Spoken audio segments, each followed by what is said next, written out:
Are we ready?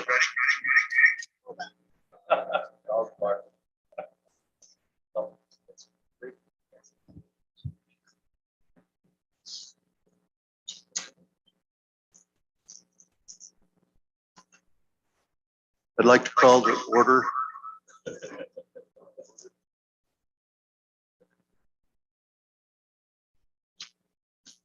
that was interesting.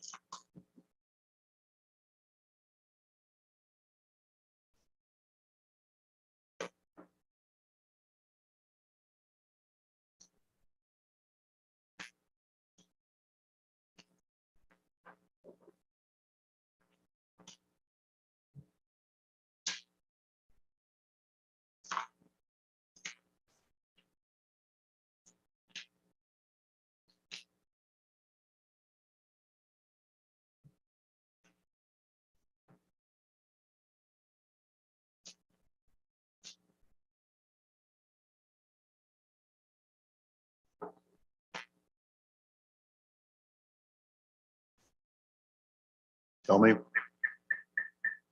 Echo.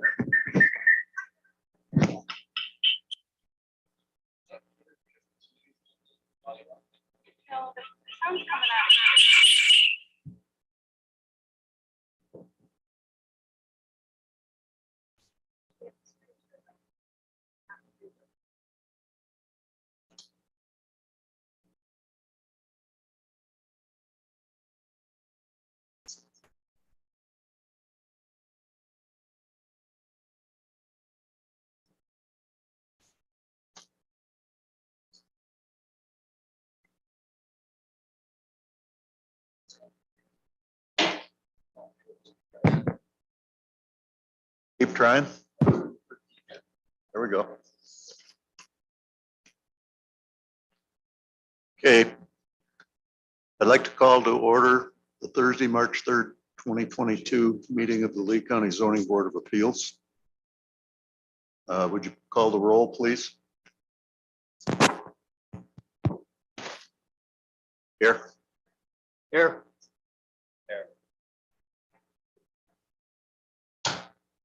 Hughes, Here. Rexmeyer. Here. The next order of business will be the approval of the previous minutes from Thursday, February 3rd, 2022. Can I have a motion? Move to approve as presented. We have a motion and a second. All in favor, say aye. Aye. All opposed? Motion carries. There is no motion to adjourn pursuant to the county board's approval because we didn't pass any petitions last week to go before the county board. So we'll start with old business.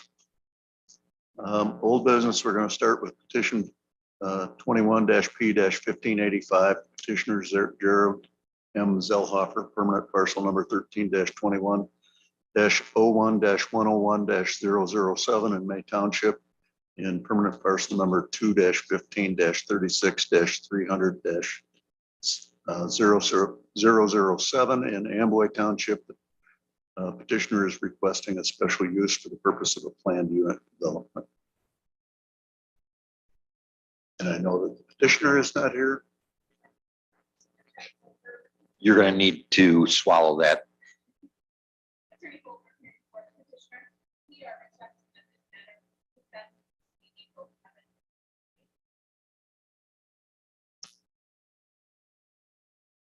What is the issue?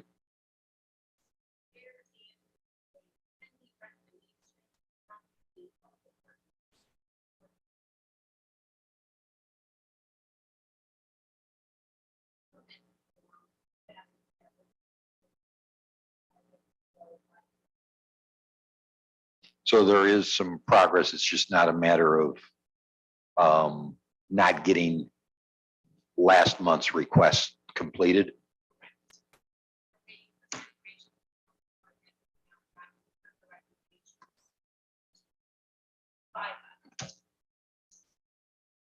Dee, did you have any commentary? Okay. So that would be our regular April meeting. Does anybody want to make a motion that we? So moved. That we will move that petition on to April 7th. Is there a second? Second. We have a motion and a second. All in favor, say aye. Aye. All opposed? Aye. Good. Motion carries. We'll move the petition to April 7th. Next petition, petition number 21-P-1586. Pardon me. Petition 21-P-1584. Petitioner Mike Partington, permanent parcel number 070806379003 in Dixon Township. The petitioner is requesting a special use for the purpose of a self-storage facility.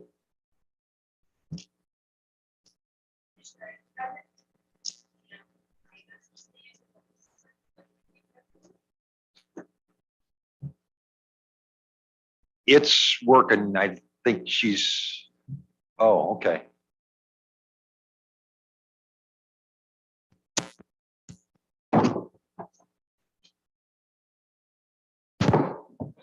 You might.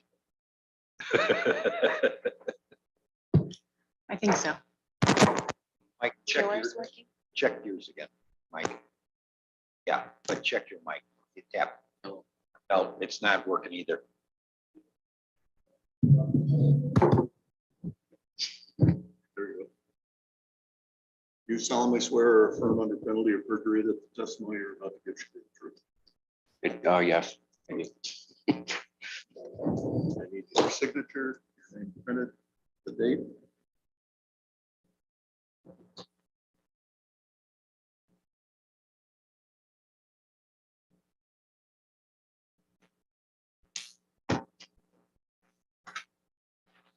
Three, four, Three. Three.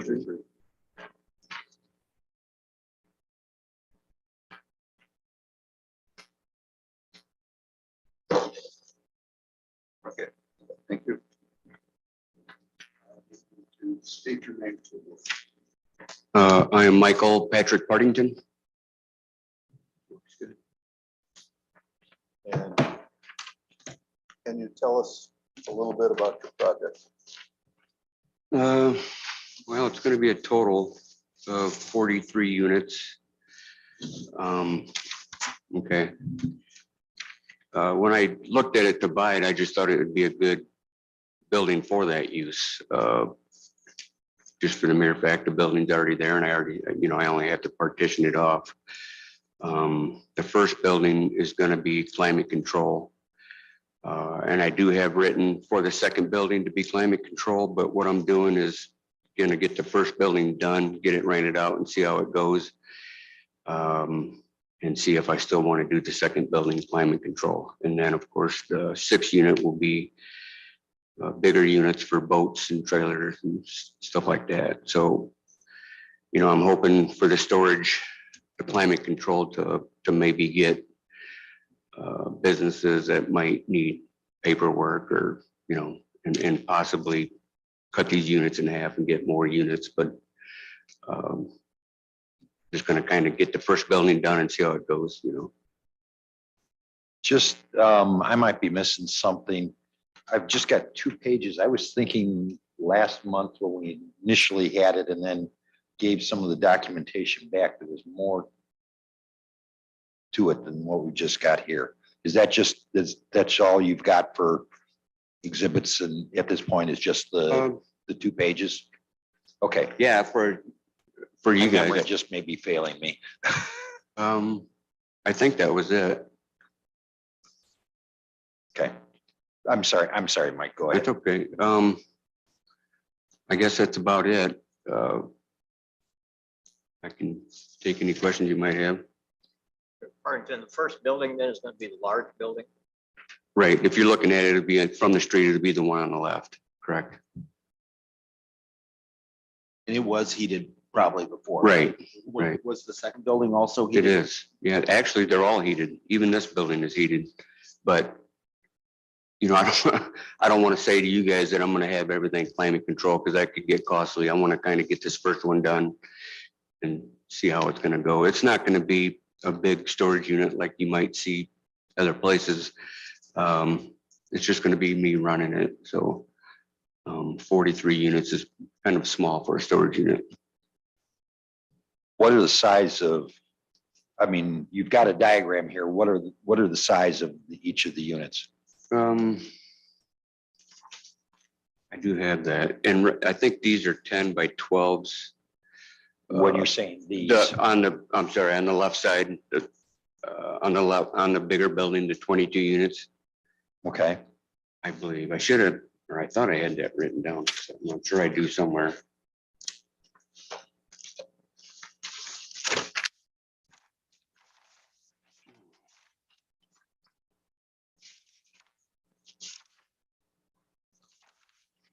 And of course, I forgot my glasses.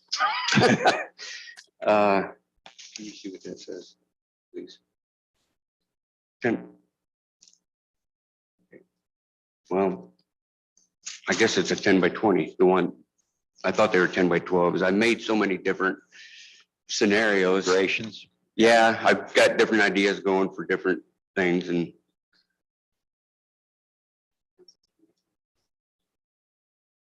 I think that was an old plan where I was gonna have doors out here, but the one on the left, I don't think that's right. I think it is, if you look at the picture, the one on the left is smaller. And the reason I did the one on the right bigger is because I may end up putting garage doors on the outside where you can get to the back instead of the inside. You know, so I'm not trying to act like I'm gonna change my mind on all this, because I'm not, it's pretty close, but the one on the right, the ones on the right are bigger units. Okay, so if we're looking at the diagram in front of us, the ones at the top are 10 by 12s and the one in the bigger building, the ones on the top are 10 by 12s and the one below them Yeah, are can I 10 walk by up and look 20s. at, point it? Yeah, absolutely.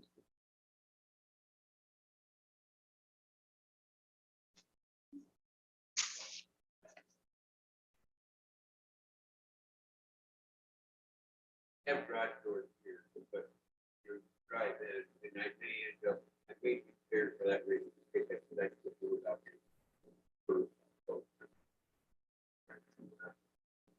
So that's why.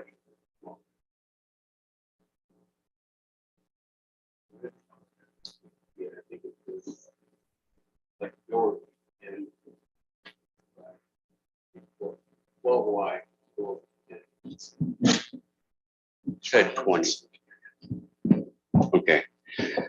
Yeah, it said 20, but again, I want to get this first building done and see how it goes as far as if I decide I want to make these smaller for maybe people like that want to store paperwork, documents or something, you know. I may cut these in half. So that's why I'm kind of getting this done as close as what I can, see what the draw is for people. So I don't want to scare you and act like I'm going to change a bunch of stuff because it's going to be real close to this. It's just going to be potential sizes of the units. Okay. But approximately 10 by 20 on the interior units on the larger portion of the building. Right. And then, of course, the building that's not here, that's going to stay the same with no heat, the third building. Yes. Yeah. And I don't know if you've ever been in or when it was a furniture store, but you could walk through here. And I'm not sure if I'm going to keep that yet until I get this done and get a kind of a feel for what the draw is for these people. Okay, so so even if you don't continue the connection, you've got access to both of those buildings separately. Right. And we never talked about this a lot with the building department, but I guess I had a question on if this would need to be a fire door or something. I was gonna ask them later. You know, I didn't know if that needed to be like that, so I can do whatever. If they tell me I can't do it, it's no big deal. I'll just get rid of that breezeway. What size are the doorways? These, No, the access doorways, because this is all interior access at this point. right.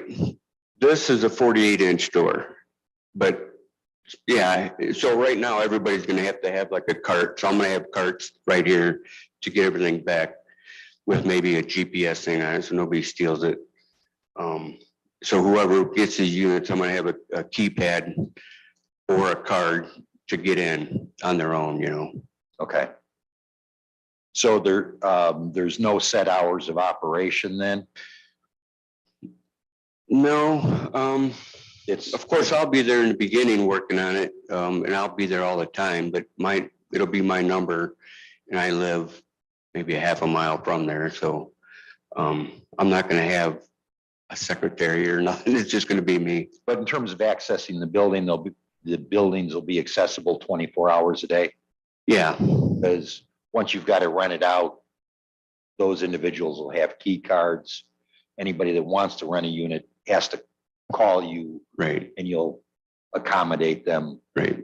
And the software that I'm gonna have is a deal where if they don't pay, the key don't work, which is kind of handy. It's technology.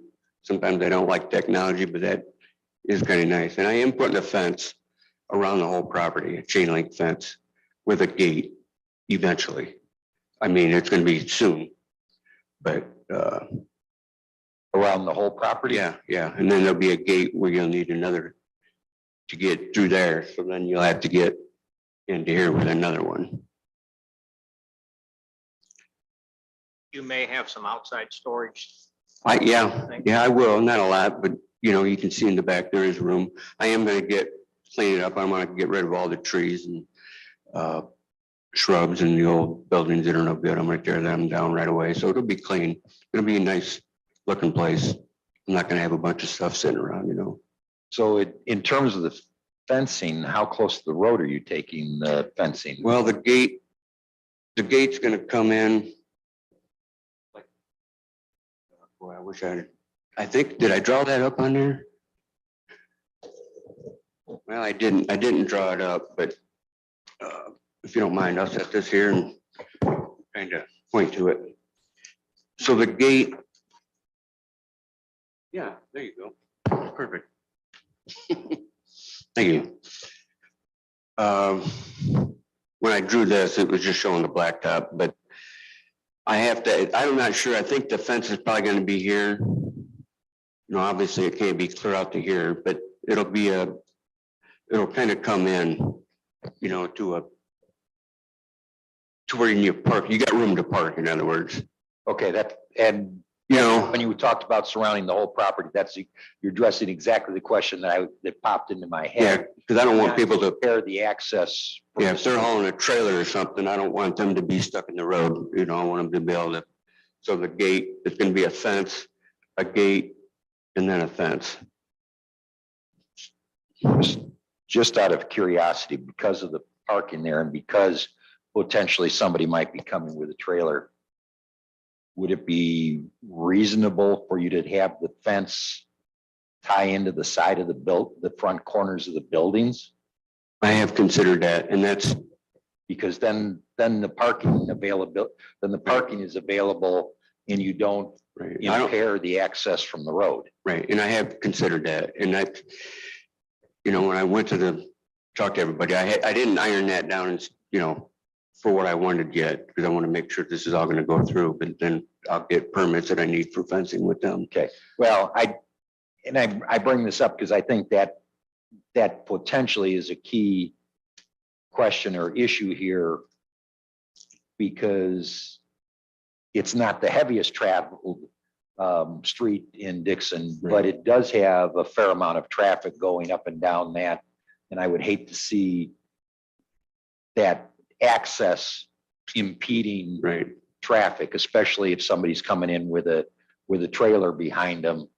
And I got the idea from IDOT, if you go down the road a little bit, that's kind of how their fencing was, and that's where I initially got that thought. But I do like the idea of having a gate here, because that way I could almost stop the fencing here, because I was initially gonna bring fencing all the way out. And I really could stop it here and here, and it would save me plenty of foot of fence, so Just link between the two disconnected buildings right there. that'd And be the gate, yeah. So that's, yeah.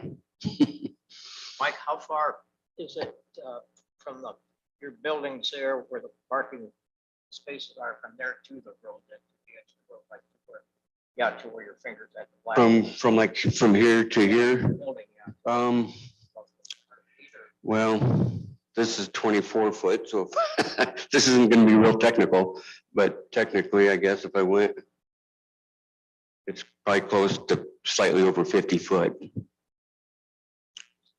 So if you had a truck that's, say, a long truck at 24 foot, and then you had a 24-foot trailer, you really need the gate to be here, so.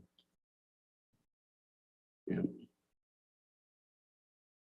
But like I said, I just want to get this done, get it rented, get a feel for how this next unit's gonna go. If I'm getting more calls for smaller units, then I'll do that. If I'm getting a lot of calls for, I don't know why I always keep going to paperwork, but I'm thinking as businesses might need to store their stuff and keep it dry. I might use like a 4-foot door and get more units in there. I don't know. Mike, is this the first unit that you've owned in the first storage? Yeah, yeah. How many other ones are at Dixon, you know? It seems like a lot. It really does. Yeah, I mean, but and even I did look into this and I went by every one of them has a lock on it. I just, only in America, we save everything. So it just seems like it can work. And I know, of course, across the street, there's a bunch. I don't know if they're climate control or what they are, but I guess mine will have a fence around it and be climate control. You know, I'm not saying that they're doing anything wrong with theirs, but they're kind of two different things, you know. What about lighting? We have security lighting. I will have it, and I just need to talk to somebody about that with, you know, on what it's gonna be required to have, and I'll do it.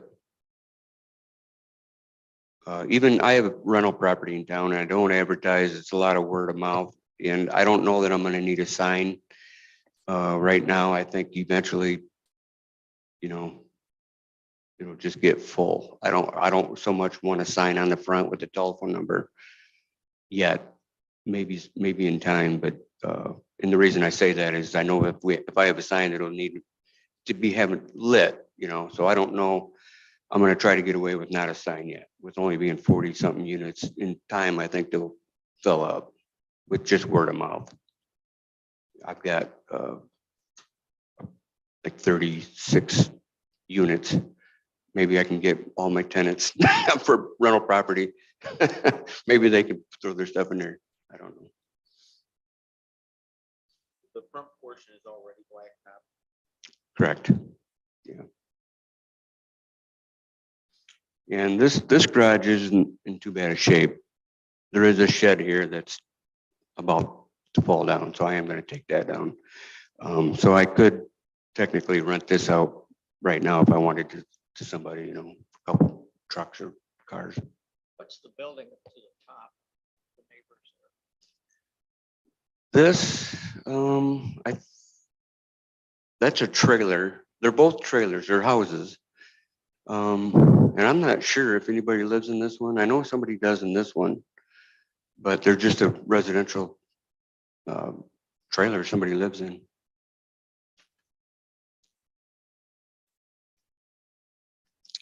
And then back here is one of the Lawson. I can't think of his name. He has cattle, and I don't know if he has pigs or not back there. so you talked about outside storage, and, you know, I can see the space there. Have you considered or allocated how much space you're gonna allow, or, you know, how you're gonna lay that out? Because I It's guess not, there's not a lot of room. There really isn't, because like right here is the well. And it's hard to tell even right now when I walk it, but there's a lot of trees here. It's 21 foot here, so I don't know if I could get something to drive through and around here on this yet in time, but I'm thinking that there's only going to be room for between 6 and 8, like say 6 or 8 motorhomes or something back there. It's not going to be a lot. Okay. It's not that big of a space.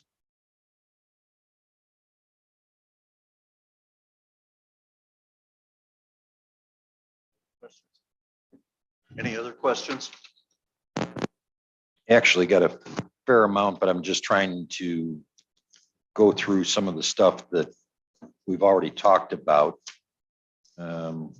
We've hit on hours. Not going to be an on-site manager because phone's going to go to Mike. Talked about fencing.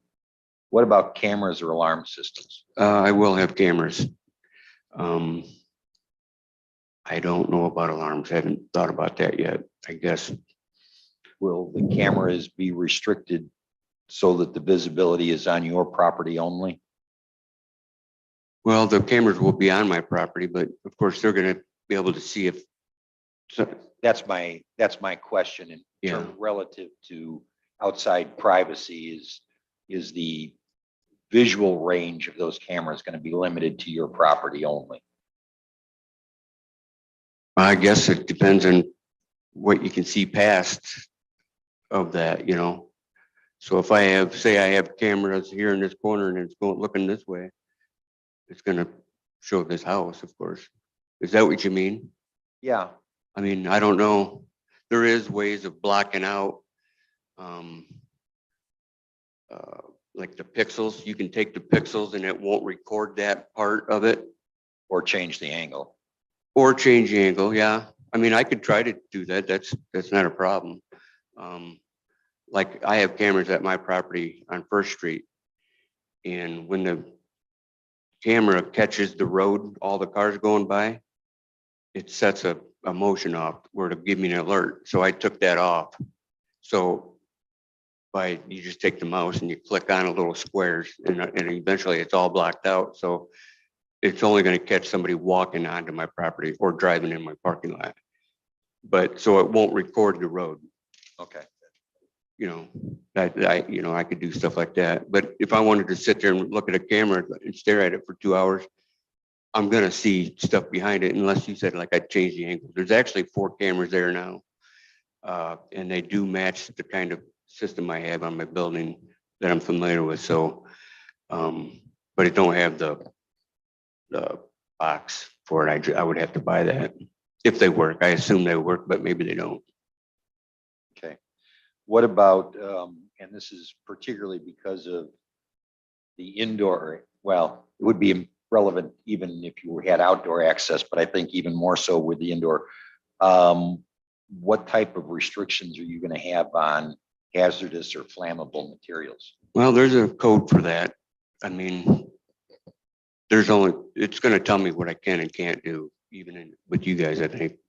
You know, I'm not going to have liquids. I'm not going to have gas, paint, thinners. Obviously, it's going to be even the people that I let rent, they're going to get something to sign that's saying you can't have this, that, the other, you know. Well, that's exactly my point. I would defer to D in terms of any restrictions or code on that, but I'm more concerned about what your approach to it is Well, going to be. my on- insurance company is going to think the same thing. So, yeah. Yeah. Good point, Mike. What about dumpsters? Are you going to have dumpsters on the property?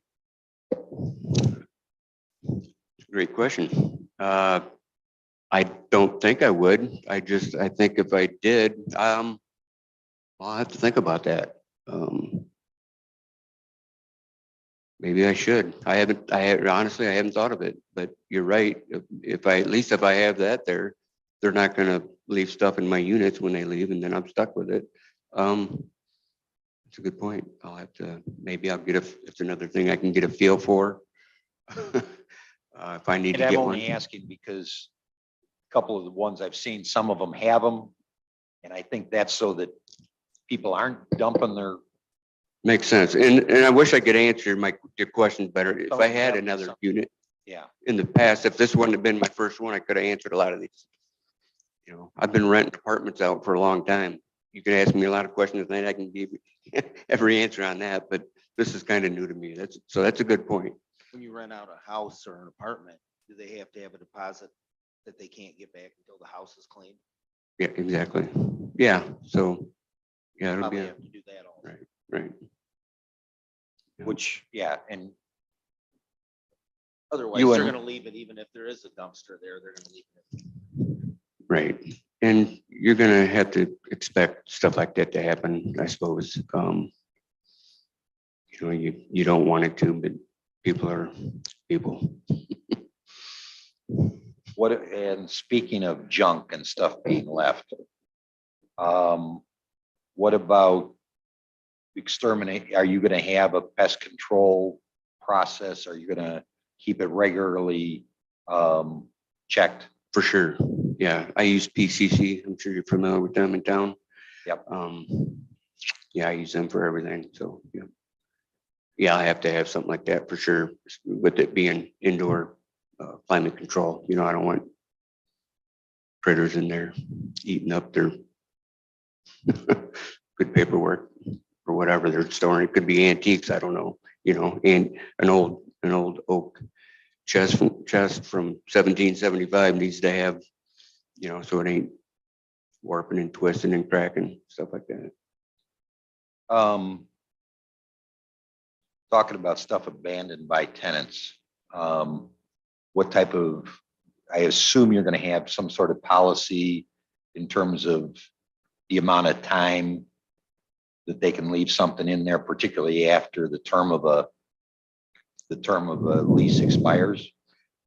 Yeah, and I did look at various different apps. I haven't chose one yet. That I got on, I probably picked out 5 or 6 of them. I just gotta decide which one I want and it'll declare all that to them, how many days they got or whatever. I don't know yet. I'm not gonna lie. I don't. With it being fenced in, it's kind of a different animal than one that isn't, because they could leave their stuff right by the door and just leave on one that's not fenced, and somebody else could come back in and take it. And but mine, they're gonna leave theirs there, and they're gonna leave the gate, and I'm gonna know who left it there, because you know, the next person off the street is not gonna be able to get in. So that's the nice thing about it being fenced, gated with cameras. You know, I'm gonna be able to, you know, sometimes the camera is gonna catch it. It's, the damage is done, but at least you can find them, you know. Okay. We already talked a little bit about lighting. You said that relative to the outdoor lighting, you're gonna comply with code. Yeah, because I'm gonna, you know, I do want lights, even in the back eventually, if I do have, you know, 5 or 6 or 8 motorhomes back there, I'm gonna want something just so the cameras will catch everything. So I'll touch base with the county and, you know, for example, I don't know if I want to be able to put a light here and it's gonna blind these people out. You know, we gotta look into stuff like that. Okay. You already talked a little bit about the partition between the buildings. Are you putting any fire partitions between the individual units? I just noticed that. And okay, They don't need to see me. I think these guys liked it when I was like, so I'm gonna come back over here next to my lawyer. I feel comfortable. So I'm sorry, I didn't know. The fire partitions, are you gonna have fire partitioning between the units? I wasn't gonna. I'm Just just, a good question. If it needs to be done, I will, or it depends on I guess what that person's storing in there. If that person thought they wanted it, then I would do it for them maybe you know, Have you contacted Dixon Rural about the requirements? I have not. Okay. You got some really good questions. Mike, you know, that is it plywood interiors that they're using, the standard ones or not? No, most of them are steel on one side. I'm kind of going back and forth on what I want to do for sure because everything is so expensive right now that I'm trying to find what to use. Steel right now is out of this world. And I like to use metal studs for everything. I may end up having to just eat it and do it. It is better to have that. It's, and that might be your fire. Yeah, I was going to say with typically- aluminum studs and metal partitions, whether it's steel or aluminum partitions, that may satisfy, but you probably ought to check with Dixon Rural. I know on residential properties, it's got to be 2 layers of 5/8 drywall on top of each other, but I don't know what it is for this. Okay. And you're indicating that at this point, everything's going to be interior access for the units, except that you may access some of those on that Yeah, on the large back, building to right. exterior access. So right now, the only one that's going to have exterior is that smaller one. It'd be to the west, and then possibly, where I showed you on the other one. Okay. And I assume you're looking strictly at storage space. You're not looking at making office space available for somebody or making a mail drop available, or, I mean, obviously some of those units, if you add electricity in there, and I know there's electricity in that building, somebody could set up an office in there, but I assume that's not where you're going. No, I'm not right now. I mean, if it come into where there's a big demand for it, I may have to come back up here to see somebody, but yeah, no, I don't need that headache in my life right now. I was gonna say, maybe Lance Schaefer's already addressed that in his place. Yeah, yeah. Okay, and we talked about the parking or unloading. You're looking at that access to the parking lot and not impairing 4th Street. And at this point, you've indicated no other employees except you, right? Right. At this time. I mean, I can't imagine I would need somebody for 40 units, 43 units. Okay. And I'm close by, and this is all I do now is manage my apartments. And I quit doing construction jobs probably a year ago. Just to do this, I'm fortunately where I can survive comfortably, or I don't know if I'm comfortable, but I'm surviving on my rental units. So I'm not doing construction jobs and this, so I can run right down there, I guess is what I'm saying, if something happened. And then this building was previously retail/commercial. And as I understand it, there's a couple right adjacent to the property. You've also got commercial property or retail, and across the street has additional storage units and used to be retail/commercial, correct?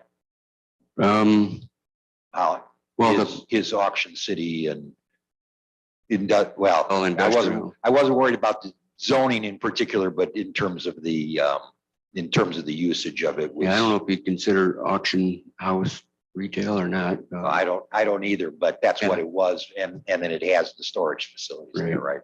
Right. Okay.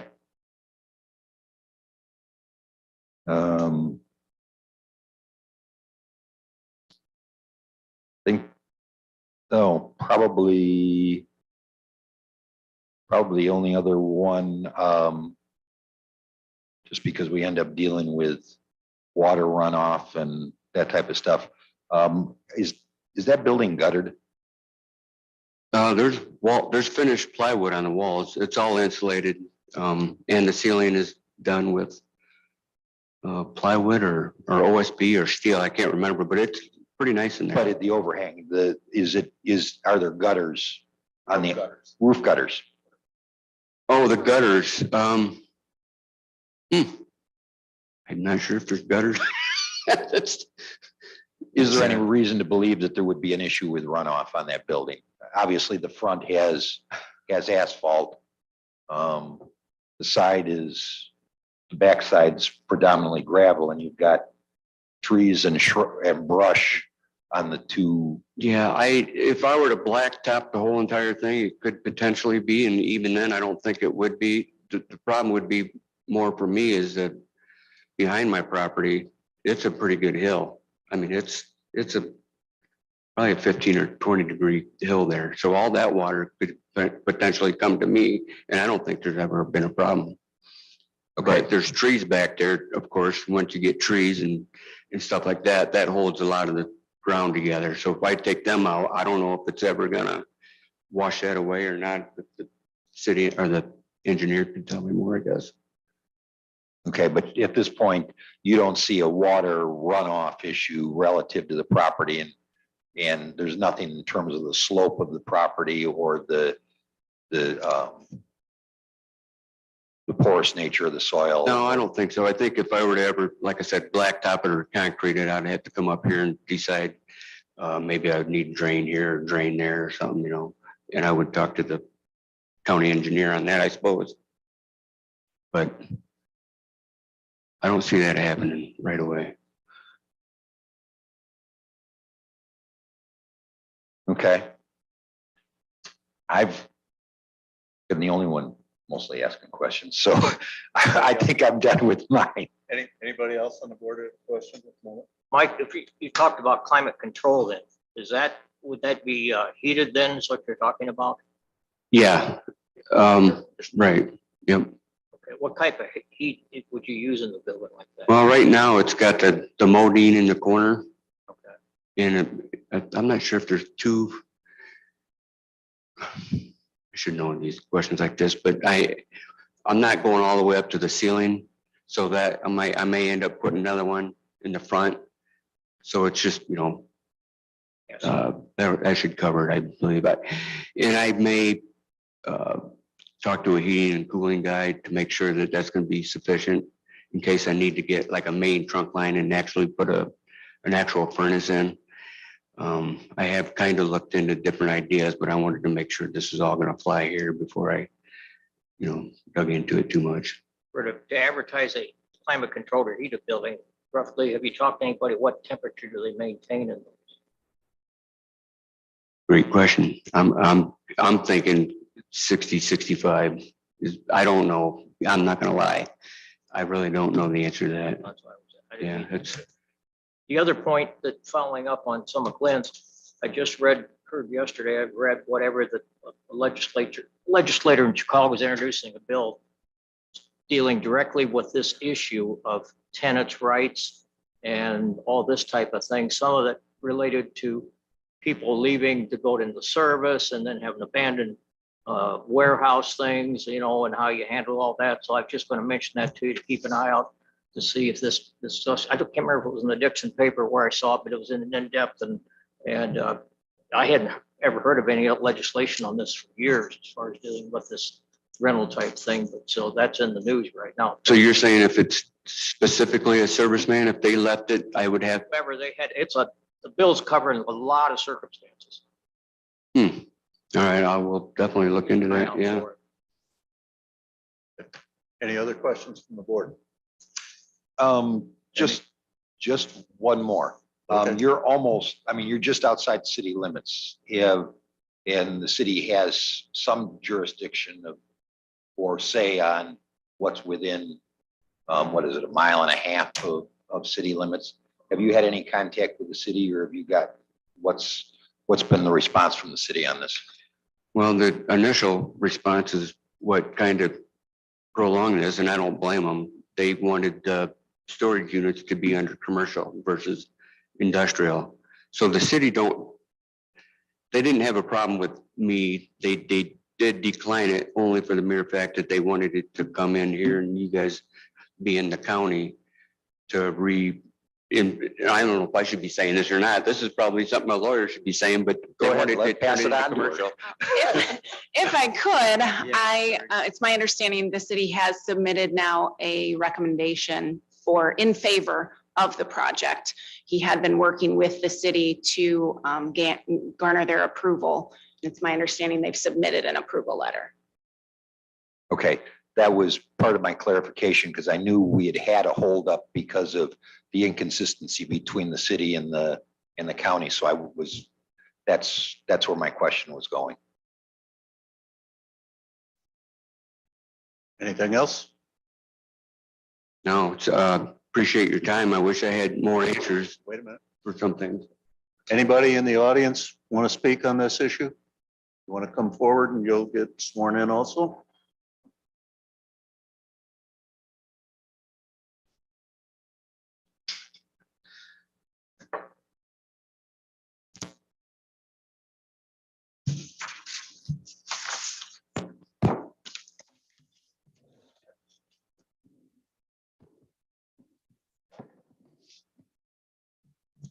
Raise your right hand. You solemnly swear or affirm under penalty of perjury that the testimony. Yes, I do. Okay, I need you to sign that, print your name, date it.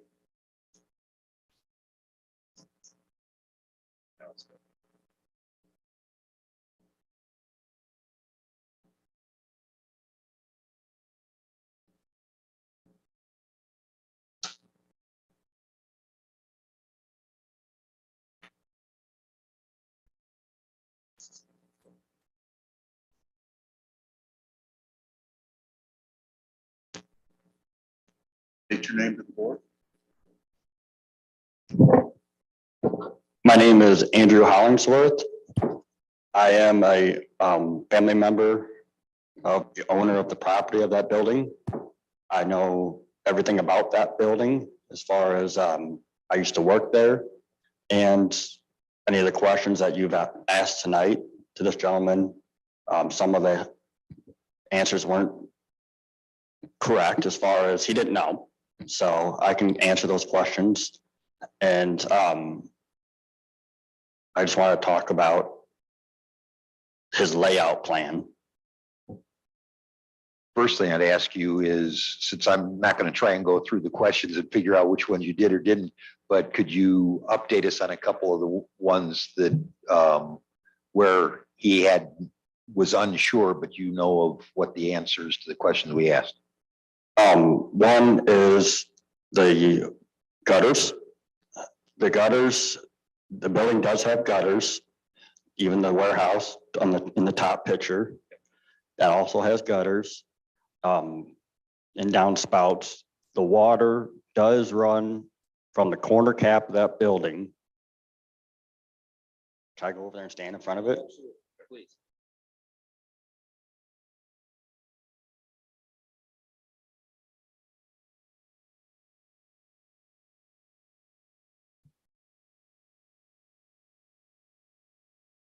There is a walk-in door right here in this room here, and there is a downspout here, and the water does trickle out to the pavement along the road, and there's a drainage out in the road. And then back here, it's got a gutter as well. Drainage dumps back here to the hill. Where does it go? It's into a hill. That's how they built it. That's how it's been established. So have we had any issues? No. As of yet. But that's where it goes. He's correct. There is a significant hill back there. So, and this is all higher ground. So all that water could trickle this way. So that's one question. But yes, this whole building and this whole building does have gutters and downspouts. Thank you. Were there any other things that he was unaware of? As far as the interior in this room, which is the main room, is all plywood. Lined, the walls are lined, the ceiling's lined. And then also, it's insulated well upstairs in the rafters. You can walk across the rafters in the attic. So it's tall enough that you can walk across the whole front room. And so as far as how I see it for a storage facility, obviously most storage facilities are metal, tin walls, like you guys were saying, and tin garage doors. This, to me, unless you have water sprinkler system, this is a fire hazard because it's all enclosed. It's not good. It's all plywood. It's all OSB. It's plywood. It's full of insulation.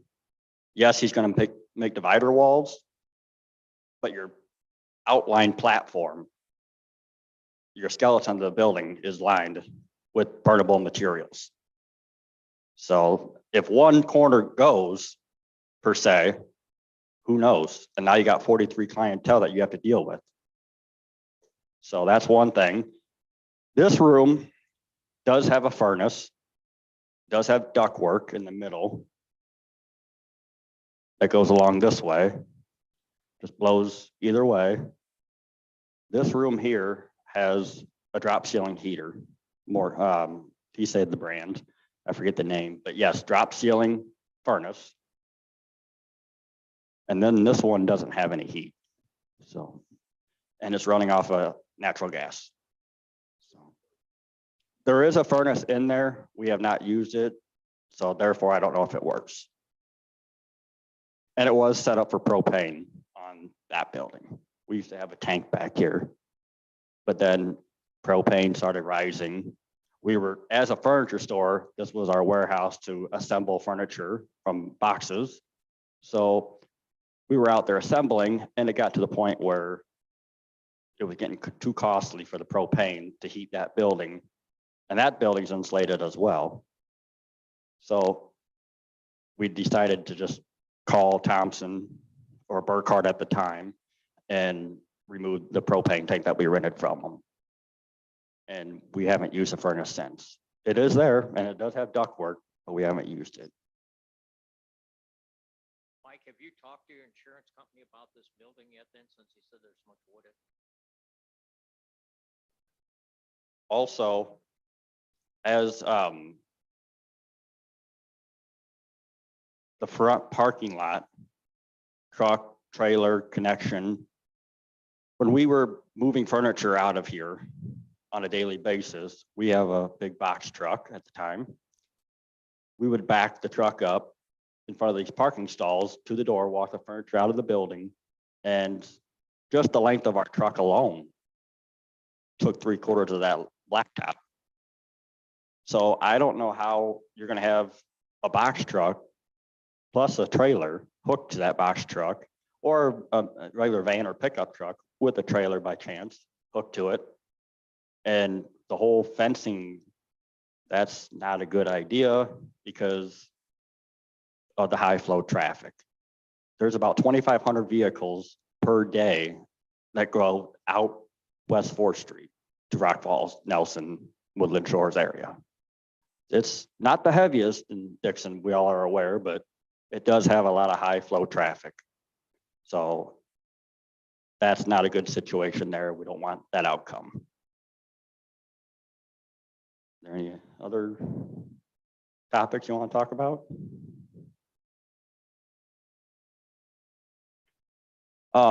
So another thing, as you all know, I'm a Hollingsworth, so we own the auction house and we had the storage units. We previously just sold the storage units. However, I think this whole situation here is a slap in the face and an insult to the people that purchased the storage units that are legit storage units. They've been there for 30+ years. They were made to be storage units. This platform here was made to be a retail store of some sort, at the time, a furniture store. It should stay a retail store for something. What that something is, I don't know. This is my mother that owns this property. It's not that I'm bashing the sale of her property. I just don't think it's fair or right to the people that bought the storage units, our former storage units, who paid good money, and you can look it up. It's good money. And it's well worth it. And this property value that they're asking is much lower compared to what that one sold for. And he's trying to make something out of nothing compared to already having something and paying what it was worth. So that's an insult. That's like putting a Home Depot across from a Lowe's or a Menards. That's a slap in the face. How long ago did the other storage unit sell? Early January of this year.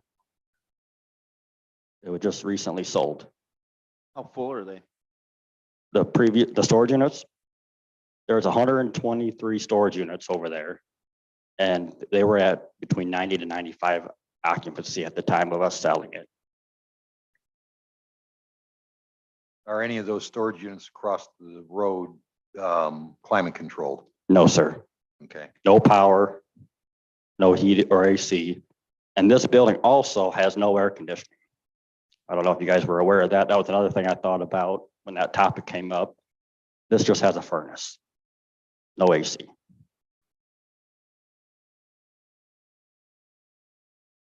Another thing is common sense prevails. When you look at this building, the layout, the shape of how it used to be, how it was formed when it was made, what it to be, how are you going to, without structurally cutting holes in the walls, the outer walls, how are you going to legitly pull a vehicle or a boat down the gut shot of this building and turn it into a stall? Because the only access right now is a garage door. This is a motorhome that's no longer there, but there's a garage door right behind this motorhome and a garage door going into the smaller building as well. Right now, those are the only accesses for garage doors. So think about bringing in a vehicle or a boat, having to come straight in and then jackknife it, and then try to jackknife it again into a stall. Sir, I'm going to cut you off on that because It's impossible. obviously didn't listen to what he was testifying to.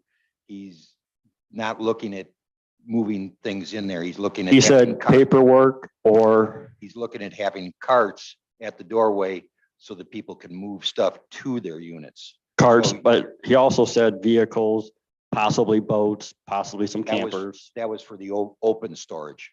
So yes, I don't know how that's going to work. But yes, I understand the cart situation for smaller items. But, and then another thing too is we cannot all rely on technology. It does fail. It has its glitches. However, if he's talking about doing all this high tech with cameras and GPSs and gates, power goes off at some point. We have storms. How is that going to work? That's his problem and his tenant's problem. I wouldn't want to be his tenant because That's their option. I know, but I'm just saying, I wouldn't want to be his tenant and be locked out of my unit when I'm a good paying customer. Is there any? So that's a flaw too. I see. I just feel that this should be a retail store. It was a retail store. It should stay a retail store of somewhat. And I feel that it's a slap in the face, like I'm repeating myself, that these people up here have an actual storage facility for indoor, outdoor storage, and they paid for what they got. And this is right across the street. And he's trying to make something out of nothing, just a structure. So that's a slap and an insult to a 30-year-old business. Now keep going. Now that, so I'm okay with, I mean, I have nothing against the gentleman.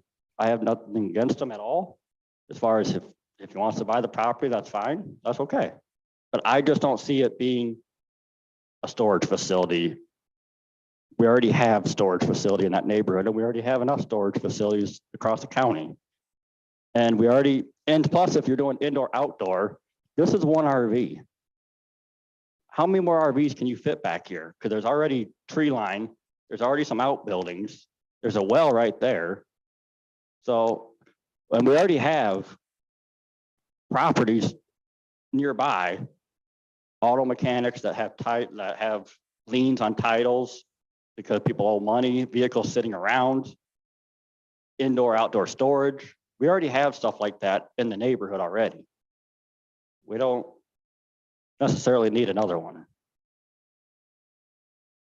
That's, I mean, and obviously you missed part of his testimony. Again, he was talking about limited open storage back there, 6. He said, yeah, I understand. He said at some point, maybe it's out here. Right now, it's focused inside.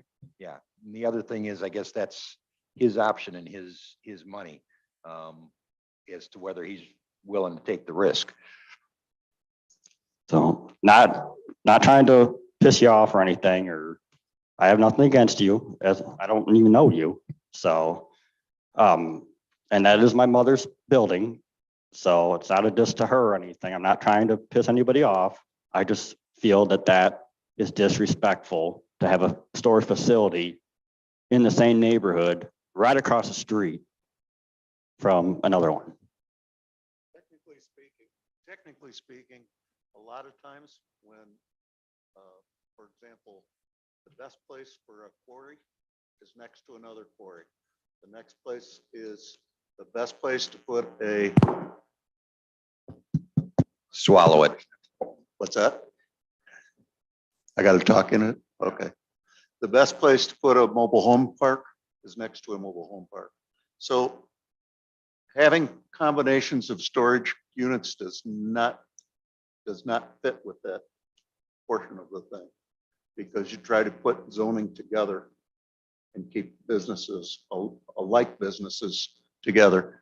And your comment about having a storage unit and a storage unit, drive around the country, go to big cities, and you look, and Walgreens is on one corner and CVS is on the other.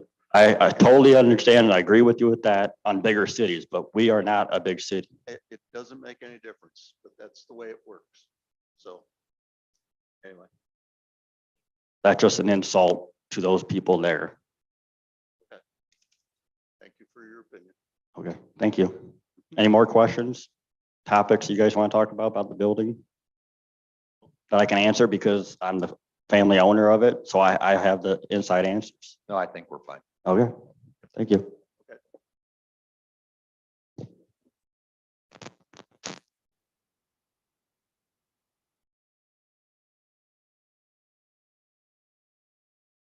Glenn, Could I ask a question before you proceed? what's that? Could I ask a question before you proceed? Yes. You had talked about removing some of the trees and whatnot that's on the edge of the property. Now you are adjacent to a residentially zoned property, correct? Well, I don't know what it's zoned. I just know that it's a trailer there in it. I'm sure at one time it's grandfathered in if it is an industrial, or I don't know what it is zoned. It is zoned residential. Okay. And there are landscaping requirements between districts that are not the same. So there would be requirements to have landscaping, a buffer percentage. yard installed. Okay, that's a good point. I will look into that before I find out what the percentage is to keep. So thank you. Any other comments? I've got one concern here, and I'm not sure which way to approach it, whether to go into the findings of facts and then make a recommendation, or whether to make a recommendation to Mr. Partington right now and recess until we get some additional information. And the main thing for me is the fire potential.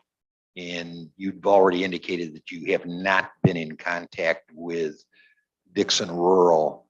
And I'd really kind of like to have an answer of, and I know you have a lot of capacity, and if it needs to be gutted and lined with aluminum, or lined with whatever metal, you're probably willing to do it, but the question is whether I make that as a recommendation in the finding of facts, or whether we put a decision off until you've had an opportunity to talk to Dixon Rural, have them walk through there and get an idea of what you're gonna need to do. Okay, I understand what you're saying, but I'm gonna do whatever it takes to make it work.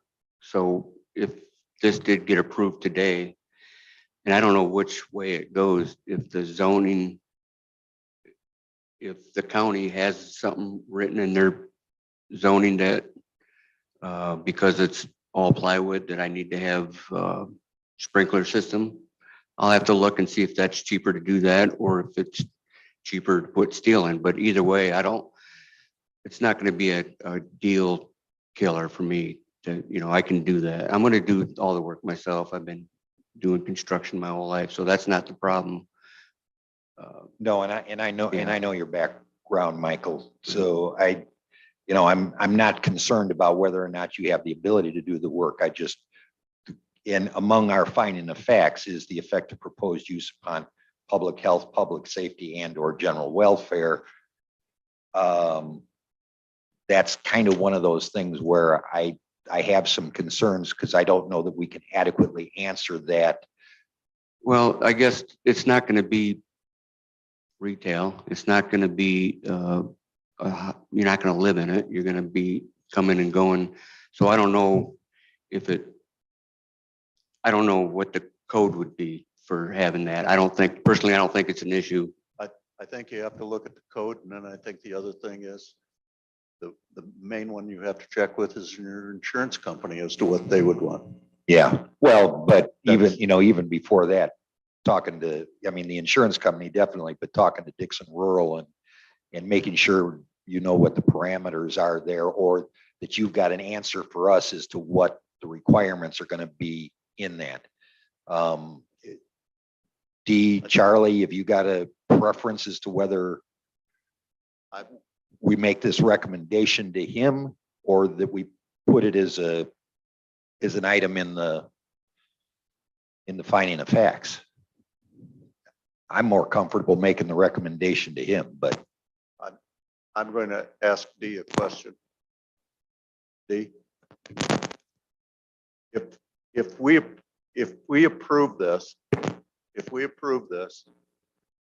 before he starts construction, does he need to come to you for a building permit to do what he wants to do in this building? If he's not changing the footprint of the building, he won't need to come to me. Okay. All right. I think that's something. He won't need to sprinkle it because it's already standing, the building.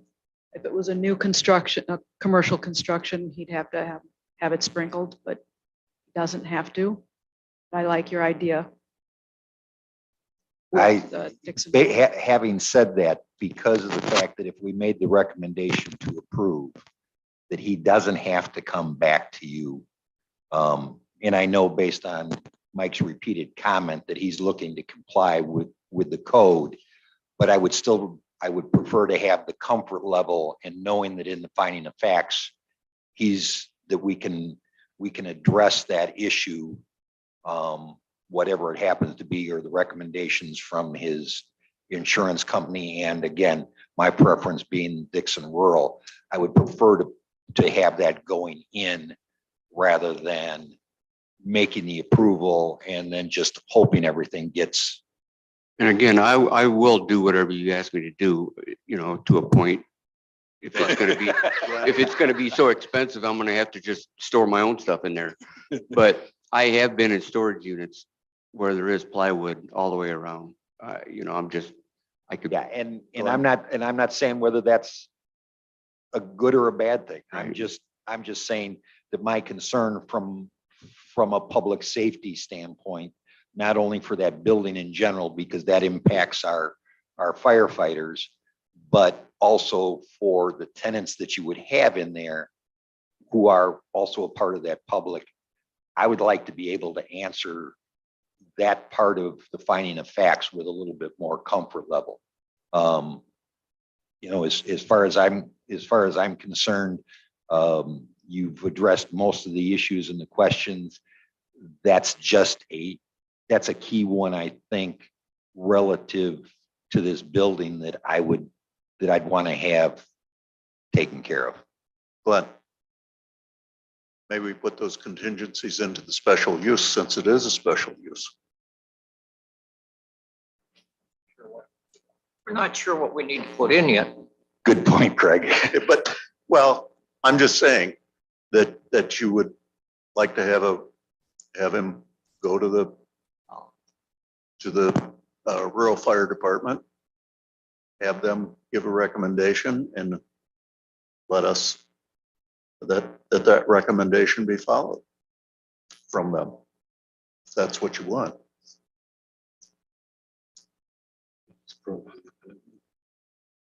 Charlie, have you got any preference? Or D? I won't speak for D, but my preference is just to find out first what that stuff is going to be. And the only reason I say that is if you're going to do a special use conditioned upon what two different entities, being the insurance company and Dixon Rural, are going to say needs to be included for any type of fire hazard, there's going to have to be also a requirement that that information be correctly conveyed back to the zoning department to be made part of that permit. It's just cleaner the other way is my only portion. With having him get that information first. Okay, that's I'm not what saying I you was can't thinking, do it but I that didn't way, want to but- I didn't necessarily want to hold him up either, but yeah. Having said that, then I would make a motion that we table the findings of facts or recess this hearing until Mr. Partington has had a chance to address both his insurance company and Dixon Rural Fire Department as to the requirements for fire safety, fire minimalization in that building, and get that information back to us so that we can make a final conclusion. Second. We have a motion and a second. Is there any other commentary?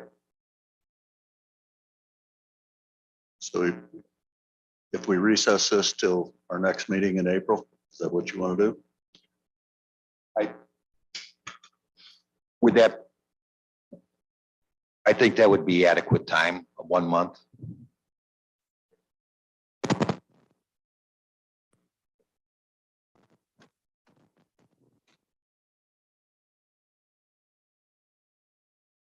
Our preference would certainly be to move this along. We have a closing scheduled for the purchase, but it is contingent on approval of the board. When And is, that still has, when is the closing scheduled for? 25th or 27th, at the end of the month. End of this month? Yeah. Okay, and the county board meets again, when? 24th, I believe. Is it reasonable? Would it be reasonable for you to have that information back to us by next Tuesday or Wednesday? Or Thursday? I can talk to him tomorrow, I'm sure. Yeah.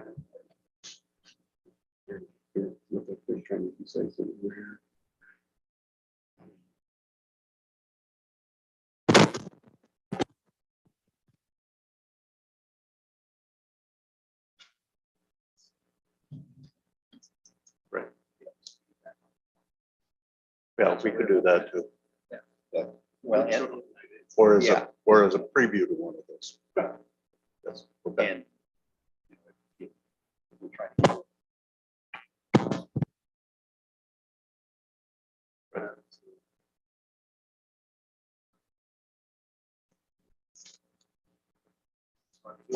Monday, Tuesday, what?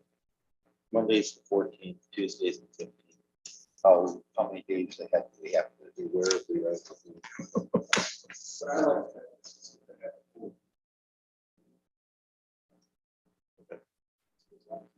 Give us the deadline. 17th. If it's meetings the 24th. That's what I'm saying. But I'd still like to know what's the deadline we would have to make a decision to be able to do the By the very latest you could do, it's probably what, the 11th? Okay, But I'm saying 48 hours in advance, put it on there. so it would have to be next week. Yeah, but we will be meeting next week, probably. What? Right. So what, so we would do it probably on the front of the next meeting. Give them. So it'll probably be, but if we could set a day that we're gonna be here, you may be able to Work it in there. work it in. So what about Wednesday? Or let's say Thursday next week, because that's basically 1 week. Well, I was just, that's why I was saying Wednesday, just get it done. I know. I won't be. Okay, Thursday. Will you be here Thursday? I'll be Oh, next Thursday, work with you guys. I'll give you a full week to get it done and then still be able to get to, then we can still get it to the county board, whether it's approved. So you want to amend your recess until next Thursday? Because if Thursday works for us for this meeting, it'll work for us for the next edition. Yeah, we haven't voted on it yet, have we? No, Okay, so amending that to include that recess to be March 10th, yes, that would be. March 10th at 6 o'clock. March 10th at 6 o'clock. I'm good with the amendment. Okay, you want to second the amendment? It's second amendment. Is there any other discussion to the amendment? 6 p.m., March 10th. For a recess. All in favor, say aye. Aye. Aye. All opposed? Motion carries. Thank you. That's the amendment. Now, we're back to his motion. Motion is that we recess until we get, or so that we get a report back from both the insurance company and the fire or rural fire department as to their Conditions. conditions for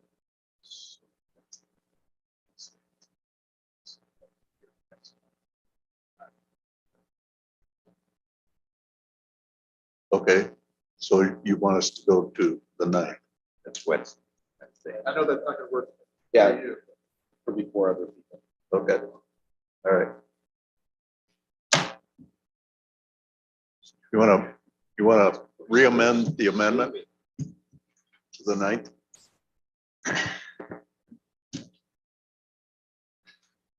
I wish Judge Slavin was here. to tell us. Charlie, tell us what we need to now, especially since we already passed the amendment to the motion.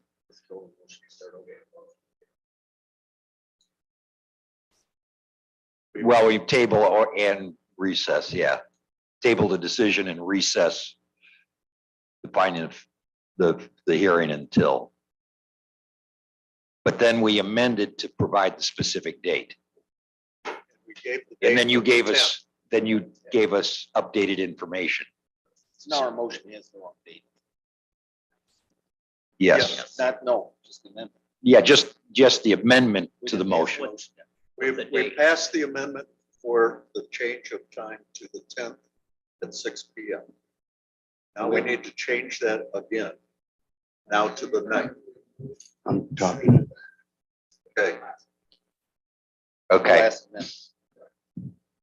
You need the motion makers to do so that. no, somebody please do that. Rex, I won't go every. Rex, you make a motion to reconsider first. Make a motion to reconsider. You know, Make a motion to reconsider to change the time and date till the 9th at 6 PM. We have a second. And I'm increasing more money. Being seconded. I'm not. Any questions, comments? All in favor, say aye. Aye. Okay, now we got to go to your table motion of, The original The original. motion.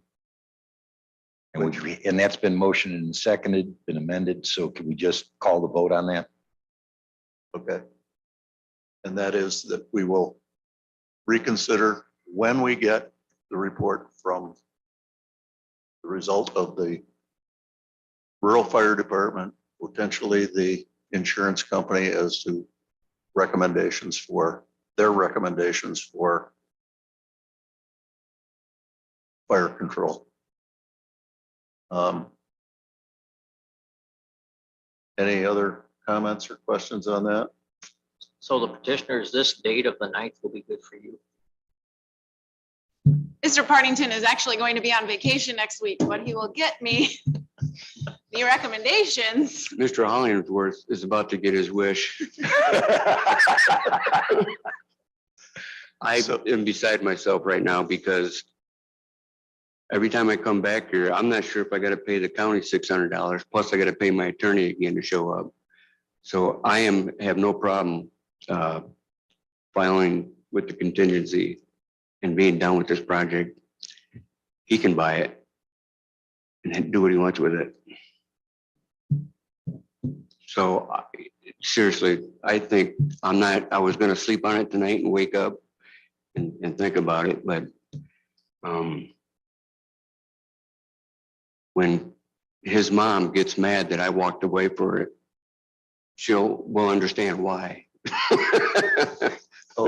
We need time to discuss Well, amongst ourselves, so we're not officially withdrawing at this point. I want Okay. to make sure you're protected under your contract. all right. Do you want, do you We'll- want to take some time? I mean, As long as the board is okay waiving Mr. Partington's presence because he will be on vacation, or if he can appear by Zoom, if he has that access, we will provide the recommendations unless he decides not to pursue, which then we would notify D of that.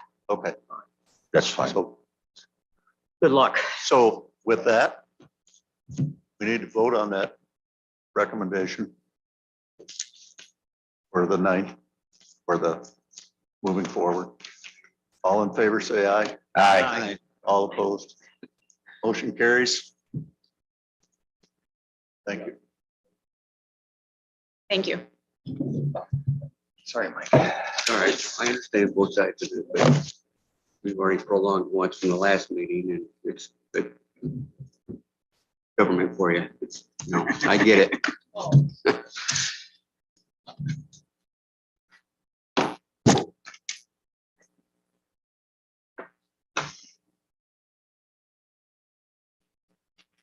With that.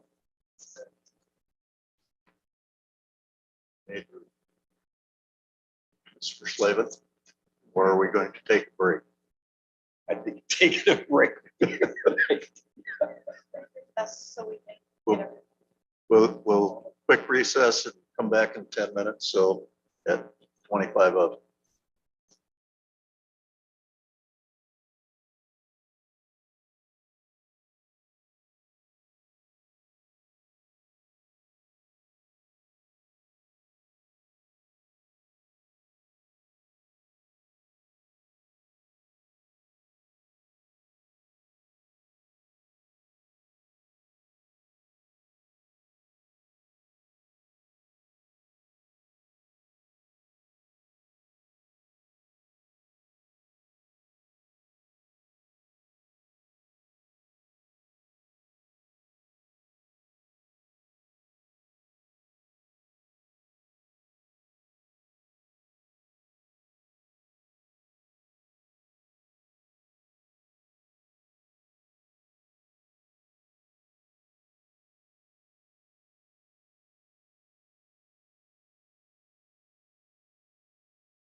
Representatives here. Folks in the audience are not with you. No, just. How about on the Zoom? Mike, Looks like just Mike, and then Tom Walkinshaw as well. Mike Hanker. Oh, Michael Hanker. he is as well, sorry. Oh, Oh, you get twice, twice ago, you get twice. It's not us. We have got a little. Yeah, we get temporary, yeah. We're ready to go back into session. Um,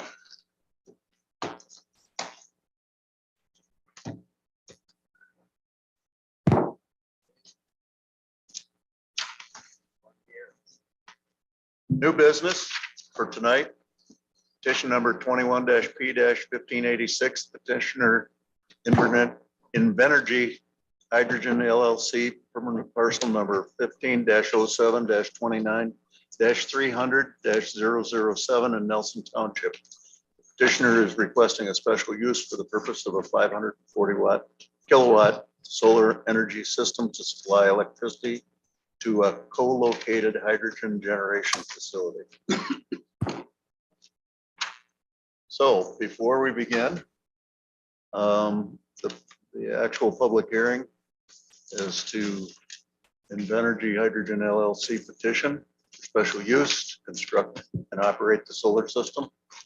First, however, under our own rules of procedure, this body is authorized to engage the services of an independent contracted facilitator to provide us a process and conduct these proceedings. I will now entertain a motion to engage Judge Tim Slavin as our facilitator for the evidentiary public comment, fact finding and recommendation phases of this hearing.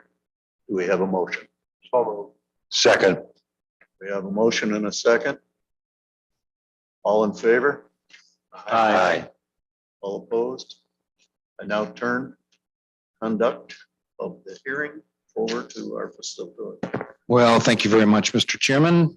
It's wonderful to see you all again, CBA members, Alice, Dee, Callie, Charlie. I note, and some of this is repetitive and I understand it is, but remember, part of this is making a record. I note for the record, present in the courtroom are honorable members of the ZBA, its chair, Mr. Forster, its vice chair, Mr. Burrow.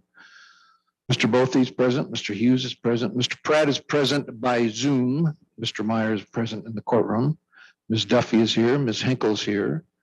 The fine state's attorney, Mr. Boonstra is here. The attorney for the petitioner, Mike Blazer, is here on Zoom. There are two petitioners representatives by Zoom. There are two petitioners representatives in person. Did I say two on Zoom? I think there's three, actually. Of course, I'm here, as is our fine court reporter, Kelly. Means that there are 12 necessaries present, and in the courtroom appear to be two interested parties.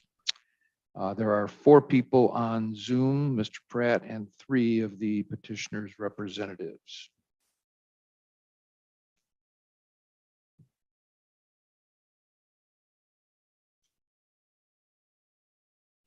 Those of you who are experienced knows what happens next.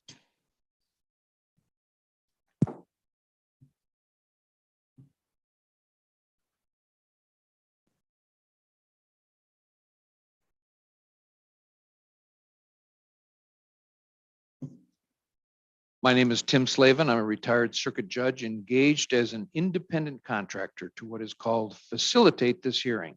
I have no adjudicatory responsibilities. I am not for or against any particular position. I am a neutral. I am here hopefully to add some process, organization, efficiency, and flow to these proceedings.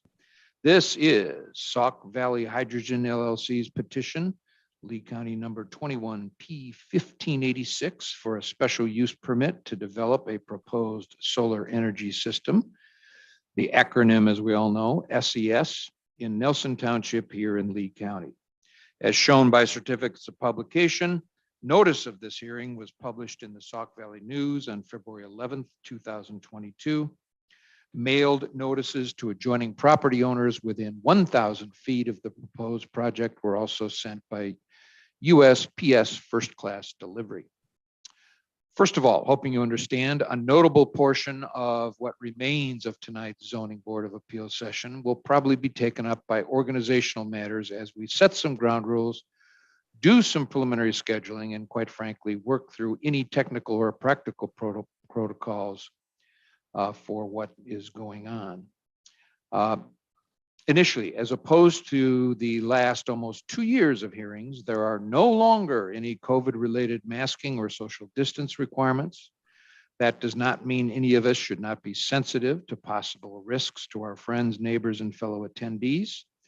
As such, I simply encourage people to wear a mask, maintain distances when practical, and certainly be respectful of others' desires to do so.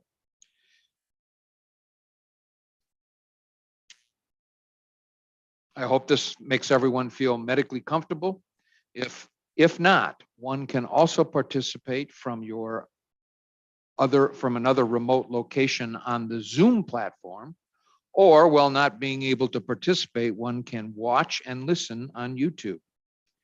The Zoom meeting ID is 915-3923-9154.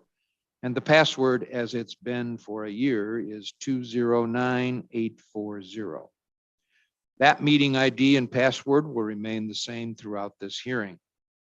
The Zoom platform allows an interested party to actually participate. It's interactive. One may not only see and hear what is taking place, but when the appropriate stage comes, one may ask witness questions, call a witness, testify, or give a closing comment. Further, in an attempt to be as transparent and as inclusive as possible, we also are streaming these proceedings on YouTube. However, YouTube is not an interactive platform.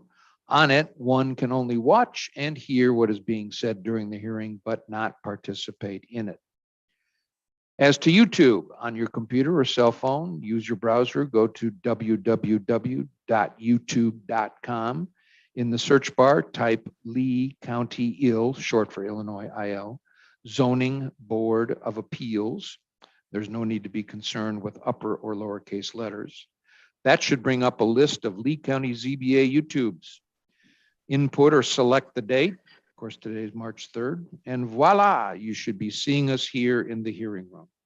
However, please be advised that this YouTube feed will, because of the ubiquitous cyberspace thingies, have a short real-time delay. If you are not a techno geek, for assistance with any of these machinations, you may call 815-973-3449, which is Ms. Duffy's technical assistance number. Excuse me.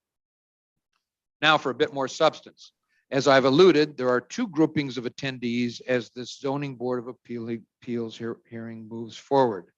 One bunch I refer to as necessaries.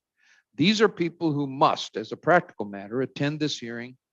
They consist of your hardworking, practically volunteer Zoning Board of Appeals members, Ms. Duffy, your county's outstanding zoning officer, her alternative energy coordinator, Alice, petitioner's attorney, Mike Blazer, your adroit state's attorney, Charlie Boonstra, and at any given time, a witness himself. And finally, but hardly least, our hardworking and skilled court reporter, Callie. The other group into what I will call interested parties. These are those of you folks who are with us either in the building or remotely on Zoom or YouTube, because you simply want to observe your county government at work, or beyond that, you have a particular interest in these proceedings. The next process I will try to explain is the process for these interested parties to participate. I emphasize, please know that everyone will have an opportunity to participate. And I want to provide that opportunity to participate in a manner that is as orderly and as efficient as possible. However, because of the necessary electronic filtering, my usual process becomes even more central, and I will try to flesh out more of this further in my presentation tonight as we move through our time together in the weeks ahead. There are many possible reasons for an interested party's appearance this evening and during subsequent sessions, whether in person or remotely. You could be a member of the public who is joining us simply as a citizen or spectator, or you could be a member of the public who wants to be heard. This does not necessarily mean someone who is absolutely for or absolutely against the requested special use, but someone who wants to participate. If you are such a person, you will fall into any one or more of three subcategories. One, you want to give testimony. This means that you desire, under oath, to have you or a witness of your calling testify to facts relevant to the board's eventual decision. Such is not the time to describe your feelings or announce your opinion, but to aver facts, and you are subject to cross-examination. Everyone wishing to testify will be given one opportunity to do so.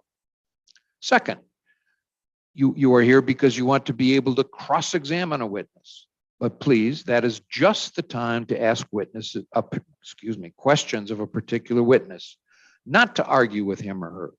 Everyone so wishing to cross-examine will be given one opportunity to cross-examine each and every witness. Or third, you want to make a closing statement or public comment. That is your opportunity to give a speech, to tell the board how you feel or give them your opinion based on the facts adduced during the whole hearing process as to what their decision should be. During this closing statement or speech stage, one cannot allege new facts. When one thinks about it, the reason is very simple. The two most important parts of adducing the truth of matters at a hearing are missing, would then be missing. One is not under oath, nor is one subject to cross-examine. Everyone wishing to give a closing statement will be given one opportunity to do so. Those of you joining us on the Zoom platform this evening or in the future, the interactive software allows an interested party to indicate a desire when the time comes to ask a question of witness, to present one's own witnesses, to testify oneself, or to give a closing statement or public comment. So when I indicate that the time has come to begin one of those interested party stages, I will ask for participation from the Zoomers, whether it's here in the courtroom or in a remote location. If one is video conferencing, one simply clicks on the icon at the bottom center of the Zoom screen labeled participants. And from the options that then appear, click raise hand. If one is remotely teleconferencing, in other words, not using the video, while remaining connected, one should hit the star or the asterisk symbol on your phone, and then the Arabic numeral number 9 on your phone. Either way, we should then see any raised hands, and I will call on each raised hands. However, we won't be able to do so on a first raised, first come basis. So calling on the raised hands will probably be by randomly referring to the name, email, address, or last 4 digits of a phone number that appear on our display here in the courtroom. Written communications sent in advance of this hearing and any written material intended as something for the board to consider as evidence is subject to a board rule, Article 5, Section 12, that 8 copies must be provided. Any communications received that do not comply with this requirement may not be considered by the board. I will now review the chronological progress of the hearing. I know this narration that follows is really boring and tedious, but please, reciting it is for everyone, to help you feel comfortable and not worried that you will not have a fair and complete opportunity to participate, but at the same time, to alert you when those 3 distinct opportunities forms of participation will present. The applicant has the burden of initially going forward. Accordingly, its agent or attorney may first make any opening remarks. Then the applicant presents evidence, one witness or document at a time. I will place each witness under oath or affirmation. After each applicant witness, the state's attorney, the zoning officer, members of the ZBA first, and then interested parties, both on-site and remote, have the opportunity to cross-examine. And please, again, this is just the time for questions directed to the witness testifying. After the applicant's evidence, the zoning officer has the opportunity to present witnesses and documents. I will place each such witness under oath. After any zoning officer witness, first the petitioner, then the state's attorney, and then members of the ZBA, and finally interested parties, both on-site and remote, have the opportunity to cross-examine. And once again, please, this is only the time for questions directed to the witness testifying. After the applicant and zoning officer have presented their respective evidence, then interested parties may present evidence or witnesses or documents one at a time. And that those witnesses include, of course, themselves. I will place each such witness under oath or affirmation. After each interested party witness, the applicant, the state's attorney, the zoning officer, and members of the ZBA and other interested parties have the opportunity to cross-examine. Then the applicant may offer rebuttal witnesses or documents one at a time. And of course, I will place each such witness under oath or affirmation, and the same questioning process ensues. If the applicant does present any rebuttal witnesses, interested parties may present surrebuttal witnesses one at a time, and we will go around the horn again. Finally, the applicant is given the initial opportunity for closing remarks, and then any interested parties will be given an opportunity for closing statements, public comments, or speeches, whichever term you prefer. All of this is simply a process designed to give a chance to be heard in a thorough but orderly fashion. There are some minor sub-rules, after which I promise I will be finished boring you any further. Each session of the ZBA has a time limit under its own rules of 2.5 hours. However, we certainly don't want to cut off anybody right in the middle of something, so I will certainly make a reasonable effort to let someone finish a particular stage when the time limit has been reached. Or if there's very little time remaining at the end of a stage, I may simply continue the session rather than starting on another stage. I also have, for everyone's benefit, the discretion to call for short recesses from time to time. Under the zoning board's rules, I have the duty to rule on the admissibility of evidence. While the strict judicial rules of evidence do not apply, I will exercise from time to time, perhaps, some equitable control of what is being presented, with or without an objection. We do and will continue to have a court reporter taking down what is said during these proceedings. I ask all to be mindful of her job. She cannot take down two people talking at once, nodding heads, gestures, and while I know how skilled she is, there is a limit to how fast a person can talk, including me, and expect her to keep up. I do ask for civility and decorum. This is certainly a public forum, but please be respectful of all who consider it important enough to be here. I ask all to refrain from displays of approval or disapproval. And as now with all public gatherings, I request that you either turn off your cell phone or at least put them on silent.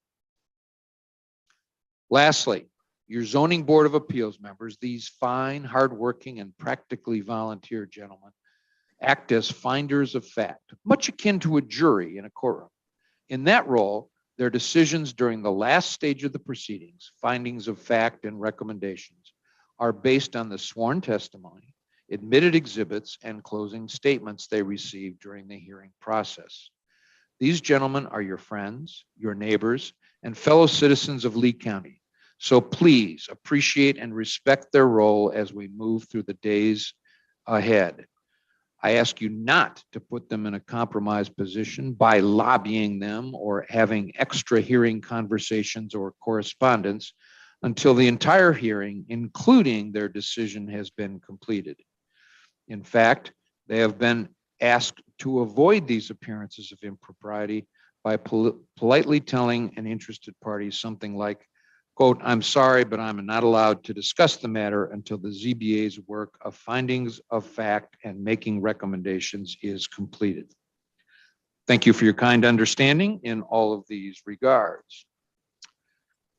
The next thing I hope we can do tonight is to set some future available dates So gentlemen, if the ZBA, Ms. Duffy, Mr. Boonstra. I've already talked to Kelly, Ellis, okay. Okay, what? That was already out. Thankfully for Kelly, we couldn't do St. Patty's Day anyway, so Jesus, Mary and Joseph, that was a good thing, Kelly. All right, gentlemen, first one I'd like to explore, ladies and gentlemen, first one I'd like to explore is Wednesday, March 9th, a week from yesterday. The courtroom is available. How about you, Mr. Forster, Yes. Mr. Burrow, Yes. Mr. Bothy, Mr. Pratt? No, I can be on Zoom. Well, that's okay. Zoomer you are. Mr. Hughes, Yes. Mr. Meyer? No. How about you, Ms. Duffy? What? Oh. I know you're good. Are you going to be here, though? Ms. Henkel, yes, you told me that. Mr. Boonstra? Mr. Blazer? Yes, sir. Kelly, I know is good. And I am good as well. All right, next, Monday, March 14th. That'd be 5 days after the 9th. Courtroom is available. How about you, Mr. Forster? Yes. Mr. Burrow? Yes. Mr. Bothy? Yes. Mr. Pratt? Yes. Mr. Hughes? Probably late, but yes. Put an L. Mr. Meyer? Yes. Ms. Duffy? And I know Ms. Henkel, Mr. Boonstra, Mr. Blazer, you? Yes, Judge. I know Kelly is. Oh, I'm going to get there. Well, that's Mr. Blazer. Mr. Blazer, when I say you, I assume we're talking about your whole cadre that you represent. That's what I understood. Yeah, okay. This is their primary mission in life right now. So Yeah, even I if they're get not it. available, I get they'll it. be available. Yes. All right, skipping to Monday, March 21st. Courtroom is available. How about you, Mr. Forster? Yes. Mr. Burrow? Mr. Bothy? Yes. Mr. Pratt? Yes. Mr. Hughes? Yes. Mr. Meyer? Yes.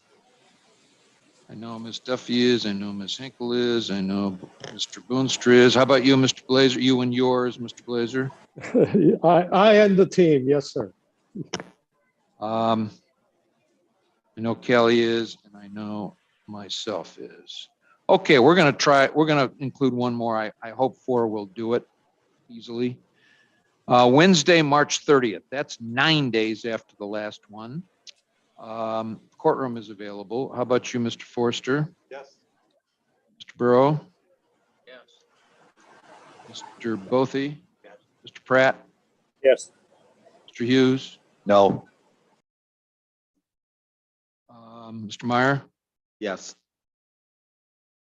I know Ms. Duffy is, I know Ms. Hinkle is, I know Mr. Boonstra is. Mr. Blazer, you and yours? You can safely assume we're available whenever you want us, Judge. Okay, Sunday morning, the next one's Sunday morning at 5 a.m.